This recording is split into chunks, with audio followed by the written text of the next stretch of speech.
Hello मेरे प्यारे friends, कैसे हैं आप सभी। आज आप लोगों की रिक्वेस्ट पे मैं लेकर आई हूँ एग्ज़ाम रिलेटेड अफर्मेशंस, जहाँ पर हम बात करेंगे कि कैसे आप इन अफर्मेशंस को रिपीट करके अपने मनचाहे एग्ज़ाम को क्लियर कर सकते हैं।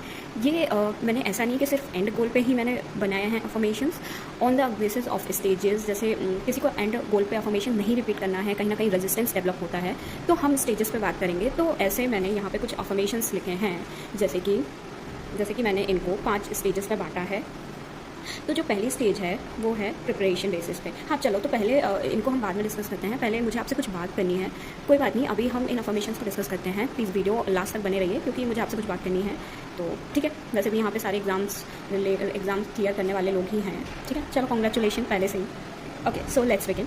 तो पहला जो है प्रिपरेशन बेसिस पे है, जिसमें कि मैंने 3 अफर्मेशंस बनाए हैं। फर्स्ट है आई लव स्टडिंग, मुझे पढ़ना बहुत पसंद है। ठीक है।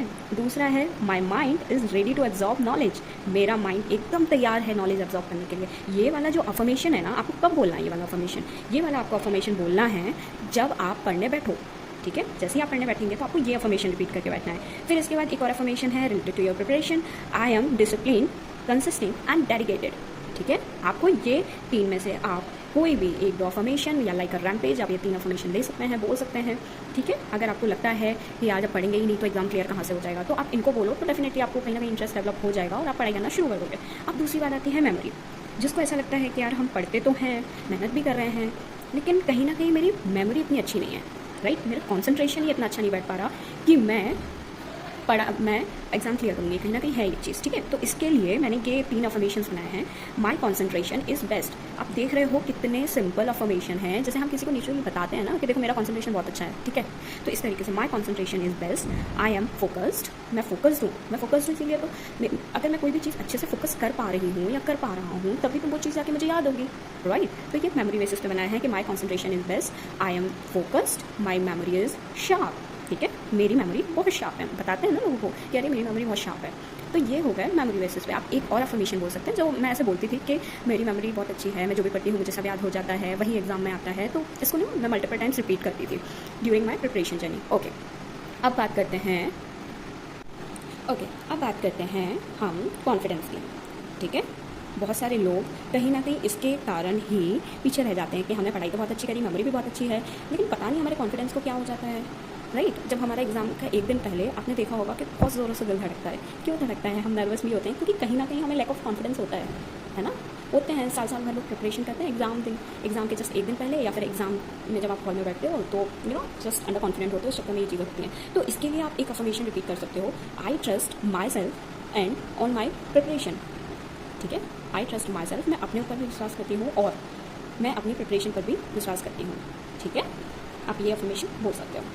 मतलब you can change according to your self, आप अपने अकॉर्डिंग चेंज कर सकते हो इन अफर्मेशन को। और ऐसे अफर्मेशन बनाओ जो बहुत सिंपल हो, आपको भी बोलने में मजा आए, राइट। इसके साथ साथ कॉन्फिडेंस के लिए 2 और अफर्मेशन है, आई एम काम एंड पीसफुल।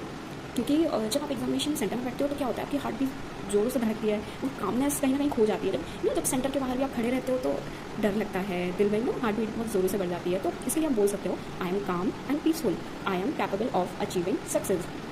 ठीक है, अपने आप को बताना है कि मैं बहुत कैपेबल हूँ सक्सेस अचीव करने के लिए। ठीक है, उसके बाद 4th नंबर पे मैंने जो स्टेजेस में बांटा है, ड्यूरिंग एग्जाम सेंटर में जब आप बैठे हैं। ठीक है, इमेजिन कर लीजिए आप बैठे हैं एग्जाम सेंटर पे, तो उस टाइम क्या होता है, पेपर हाथ में आया, आते ही साथ क्या होता है, अरे मुझे तो याद ही नहीं आ रहा ये क्या हो गया। आप लोगों को बताते बताते मेरा दिल जोरों से धड़कने लगा याद करते हो एग्जामिनेशन हॉल के टाइम पे। ठीक है, चलो leave it. So during exam में क्या होता है कि कुछ क्वेश्चंस ना कभी कभी हम भूल जाते हैं, छोड़ देते हैं नर्वस चक्कर में। तो इसलिए मैंने यहाँ पे 4, ये थोड़ा सा मुझे ऐसा लगता है ज़्यादा इंपॉर्टेंट पार्ट है, राइट। तो इसलिए मैंने 4 अफर्मेशंस यहाँ पे लिखे हैं। You can add on, you can keep it out, आप अपने अकॉर्डिंग चेंजेस ला सकते हैं। ठीक है, so I read every question carefully, मैं हर एक क्वेश्चन को बहुत अच्छे से पढ़ती हूँ। ठीक है, मैं हर एक क्वेश्चन को बहुत अच्छे से पढ़ती हूँ। देन दूसरा, आई राइट आंसर्स अफेक्टिवली, जो होते हैं ना मीन्स ओरिएंटेड आंसर्स, जिसमें आप आंसर राइटिंग करते हो, या फिर कॉलेज के एग्जाम्स होते हैं तो आप उसमें भी लिखते हो। तो आई राइट आंसर्स अफेक्टिवली, मैं बहुत अच्छे से लिखती हूँ, राइट। आई एम फोकस्ड, अब ये मैंने यहाँ पे क्यों लिखा आई एम फोकस्ड, सबको पता है आजकल का जो एग्जाम होता है वो OMR शीट बेस्ड होता है, राइट। तो उसमें क्या होता है, हम जब बबल फिल कर रहे होते हैं तो बड़ा ध्यान रखना पड़ता है बबल फिल करते टाइम। इनफैक्ट 1-2 बार तो मेरे साथ भी हुआ है कि जस्ट एक ही जगह भी भर देना, या फिर आप लोगों के साथ भी हुआ होगा अगर कभी आपने कॉम्पिटिटिव एग्जाम दिया होगा तो ठीक है। तो ये चीज़ होती है, तो इसलिए मैंने लिखा I am focused, in fact I am very focused, ठीक है। आपको लेकिन आपको बोलना है।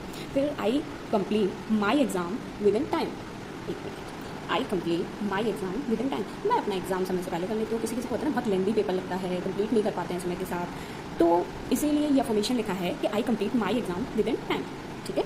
उसके बाद सक्सेस एंड अचीवमेंट, ये होता है एंड गोल वाला, जिसको ये सारे जो मैंने स्टेजेस वाइज अफर्मेशन सेट किए हैं, अगर आपको लगता है नहीं मुझे इंटरेस्ट नहीं है स्टेजेस वाइज बोलने में, मुझे कोई लास्ट का अफर्मेशन चाहिए, मुझे एंड गोल बेसिस पे अफर्मेशन चाहिए जिसको मैं बोलूँ, रिपीट करूँ और मैं एग्जाम क्लियर भी कर लूँ, तो बिल्कुल सब कुछ मुमकिन है। मैंने हर चीज़ बोला है, एवरीथिंग इज़ पॉसिबल, ठीक है। तो ये 5वां जो मैंने स्टेज बनाया था, इसमें आप बोल सकते हैं आई हैव क्लियर्ड एग्ज़ाम।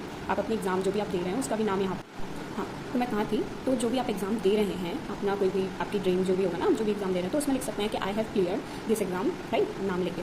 फिर उसके बाद मैंने दूसरा अफर्मेशन लिखा है success flows to me effortlessly, भाई हमारे पास तो बैठे बैठे सक्सेस आती है, ठीक है।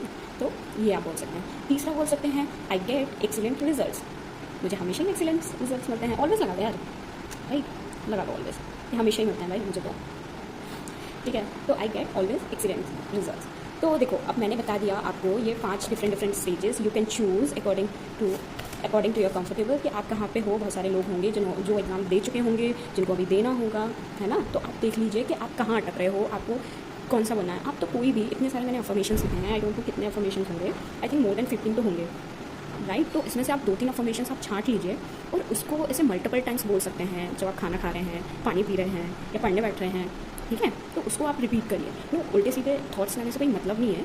आप जितना ये पॉजिटिव थॉट्स रिपीट करेंगे तो रियलिटी कुछ उस बेसिस पे बनेगी। तो अगर आपको ये करना है तो आप ये भी कर सकते हो। अदरवाइज एक 20 मिनट मैथड, वैसे तो 10 मिनट मैथड होता है, लोग उसको फॉलो करते हैं, बट ये 20 मिनट मैथड ये मैंने ही खुद, मुझे ऐसा लगा कि यार 10 मिनट होता है, अगर 20 मिनट इसको स्ट्रेच कर लिया जाए तो शायद रिजल्ट और ब्यूटीफुल आएंगे, और होता भी है। मेरे साथ तो ये बहुत पॉजिटिवली काम आता है। तो आप 20 मिनट मैथड ले सकते हैं। इसमें कि क्या करना, वैसे तो मैं अलग से वीडियो लेके आऊँगी 20 मिनट मैथड के लिए, बट इसलिए मैं यहाँ बता देती हूँ कि आप क्या कर सकते हैं 20 मिनट मैथड के लिए। आप 20 मिनट मैथड के लिए आप कर सकते हैं कि आप मॉर्निंग में उठें और उसके साथ 20 मिनट का टाइमर लगा के आप कोई भी जो भी आपने 2-3 अफर्मेशन चुने हैं उनको रिपीट करो। फिर रात में वही चीज़ आपको सोने से पहले करनी है। आपको दिन में मानो तो दिन में कर लो, बाकी मॉर्निंग और नाइट में आप ये कर सकते हो। और मुझे ऐसा लगता है कि जब तक एग्ज़ाम आप दे रहे हो तब तक ये चीज़ करो, ठीक है। और करोगे तो कहीं ना कहीं आपके सबकॉन्शियस माइंड में ये चीज़ जाएगी, ये बिलीव डेवलप होगा और बस फिर तो मैनिफेस्ट हो ही जाएगी ये चीज़, राइट। It's very simple. हाँ, अब जिसको सिर्फ ये अफर्मेशन सुनने थे तो मतलब तो सुन लिए होंगे आपने, बट अभी मैं कह रही थी कि मुझे आपसे कुछ बात करनी है। तो अब बात मुझे ये करनी है कि जैसे कि मैंने अपनी सक्सेस स्टोरी में बताया था कि मैंने एग्ज़ाम क्लियर किया था, राइट। तो मेरे पास कुछ कमेंट्स आए, पूछा कि आपने कौन सा एग्ज़ाम क्लियर किया। तो मेरे अकॉर्डिंग ठीक है, मैंने जो एग्ज़ाम क्लियर किया सो हो गया मेरा एग्ज़ाम तो क्लियर। अब इट्स योर टर्न, आपको नहीं देखना है कि किसने कौन सा एग्ज़ाम क्लियर किया है। कोई किसी ने ग्रुप ए एग्ज़ाम क्लियर किया है या ग्रुप डी एग्ज़ाम क्लियर किया है। हर एग्ज़ाम में बहुत कॉम्पिटिशन है, राइट। और जिसने भी एग्ज़ाम क्लियर किया है ना, मतलब उसका कहीं ना कहीं जो उसका मेंटल स्टेट है वो पॉजिटिव है।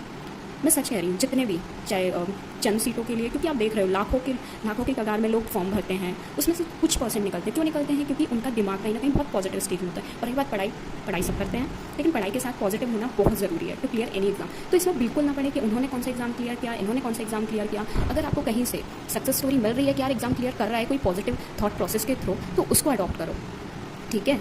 तो मेरा यही एट लास्ट कहना था कि बस इन पॉजिटिविटी को अपनी लाइफ में डालो, मतलब पॉजिटिविटी का भूत चढ़ा लो अपने सर पे, कि आपको ऐसा दिमाग को ट्रेंड कर लो ना कि आपको बैठे बैठे भी पॉजिटिव थॉट्स आ रहे हैं। चाहे आप एग्जाम में बैठो, कहीं भी आप भीड़ में भी बैठो तो वहाँ भी पॉजिटिविटी आपको दिखे, थॉट्स आएँ, तो ठीक है। तो वो चीज़ें कहीं ना कहीं आपको मैनिफेस्ट होंगी, देखेंगी, और डैम श्योर 110% होगा, ठीक है। तो ओके, चाहिए जीतिए यार, ओके, चलो, गॉड ब्लेस यू।